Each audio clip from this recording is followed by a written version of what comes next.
Alloh taolo ikkita ko'zni ato qildi inson bolasiga. Agar bitta bo'lganda qana bo'lardi?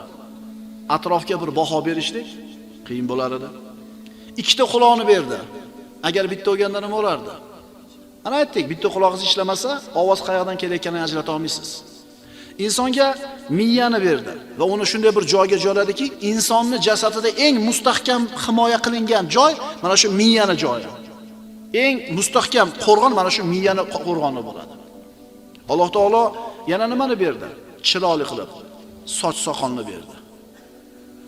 Uni go'zalligi nima deydi? Og'riq sezmasligida sochingizni. Aytdik, agar xuddi qo'lingizni yoki bo'lmasam qorningizga biror tiq tegizsa, og'rigandek, sochingizga ham tiq tegizsa, og'riydigan bo'lganda nima bo'lar edi? Allazi ahsana kulla shay'in xalaqahu. U barcha narsani chiroyli qilib yaratgan zotdir. Ko'zimizni olaylik, birodarlar.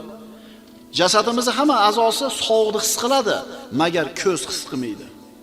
Agar ko'zingiz ham soqotadigan bo'lganda nima bo'lar edi?